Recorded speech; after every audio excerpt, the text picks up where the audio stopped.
Let me ask you the question, though. What's the question?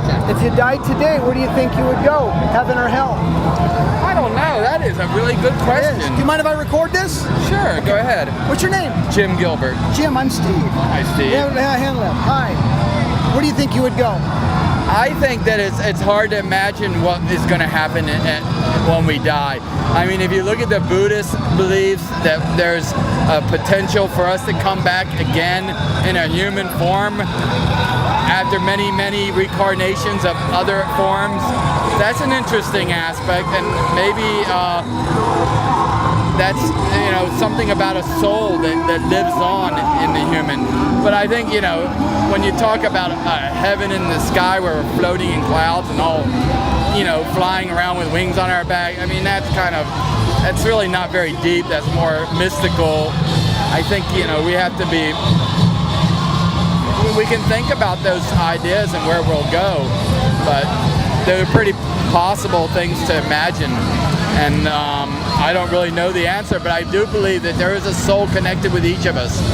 And in some way that soul lives on. And I don't know how that way would be, but I think the Buddhist faith, rather than the Hindu or the Muslim or the Jewish or the Christian, has a little aspect to it that we're ancestrally attached to each other, and that our souls are going to go on.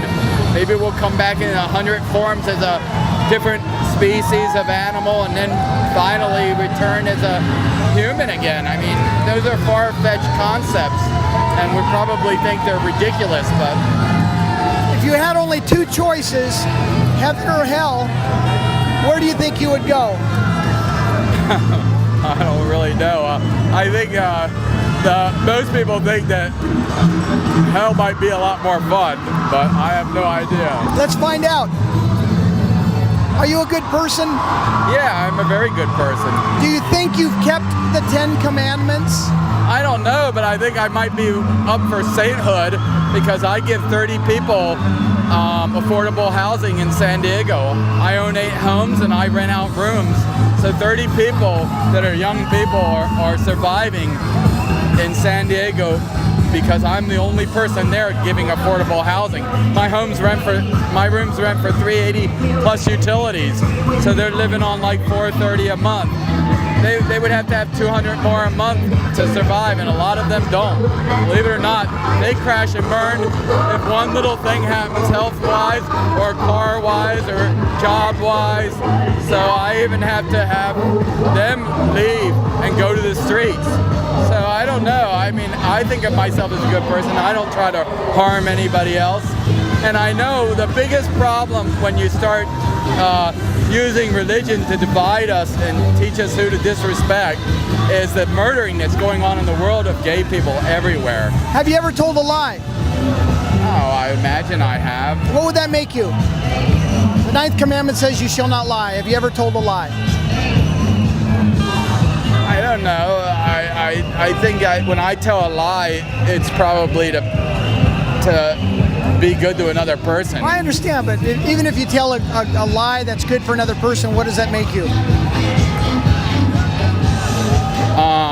Starts with an L. A liar? Right. Have you ever stolen anything? That's the 8th commandment, do not steal.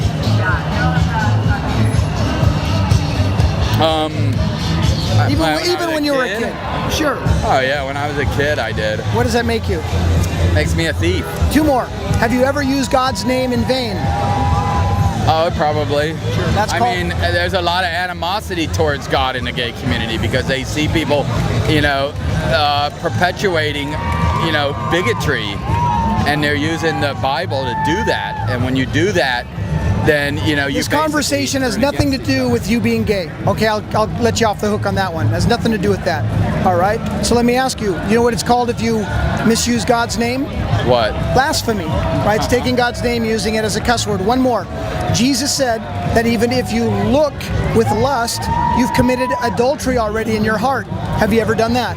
I don't think there's a human being that could ever be out of that category. Right, now, what's your name again? Jim. Jim, by your own admission, you're a lying thief, a blasphemer, and an adulterer at heart, and you have to face God on Judgment Day. If God judged you by the 10 Commandments, would you be found guilty or not guilty? If that was his standard. I don't know. Did you see the movie Slumdog Millionaire? No, I haven't. But if he That'd be a judged good movie you, for you to see. if he judged you by that standard, would you be guilty or not guilty? I think I live in the 20% of the world who's got all that we can ask for. 80% of the world has a lot tougher. And I think I have lived far more moral than the 80% of the world has the opportunity to You're live. avoiding the question. Have fun, everybody. If God judged you by the 10 Commandments, bearing in mind you've broken 4 of them, you've admitted that you're a liar, a thief, a blasphemer, and an adulterer at heart, would you be guilty or not guilty if that was the standard? I don't believe that would be a rational thing for any God to do. If a God is that ignorant, then he doesn't deserve to be given the title God. He should be given the title moron. Jim, my quiz, big if that was the standard, would you be guilty or not guilty? Well, I think if you did it in a judicial manner under the English court system, yeah, it would be guilty of everything you could imagine. And when you get into those technical legal grounds of how to measure things, and that's why, you know, we have understanding that juries have to be involved in law, because it would be irrational to have everybody guilty of minor stuff. One more question. So if you're guilty, you've admitted you're guilty, would you be found, would you go to heaven or would you go to hell? I think that my chances of going to heaven is probably better than the 3 of you guys. Why is that? Because I think I'm more person than most. But I don't know you guys, so maybe you're as equally moral as me. Let me tell you what the Bible says, and you make your determination. All liars will have their part in the lake of fire. No thief, no adulterer, no murderer. The Bible has a lot of ignorant parts. I mean, give it a rest. You really think a girl ate an apple and now we all have to wear clothes? I mean, you know, the Bible's full of, you know, things that if you really take them literally, you've got to be a little goofy. I'm goofy. Yeah. So I think, you know, the rest of us on planet Earth are not going to be that goofy. We're going to see it for what it is and measure it in a rational way because we've got more brains than that. But, you know, you can judge it that, you know, all the stuff that's in the Bible is just, you know, that Noah made an ark and put every 2 animals on it. Yeah, you can go with all that stuff if you want to believe it. But I think, you know, every other religion would probably think that you're a little bit, you know, off in your rationally thinking mechanism. Jim, I really appreciate talking to you. I appreciate talking to you.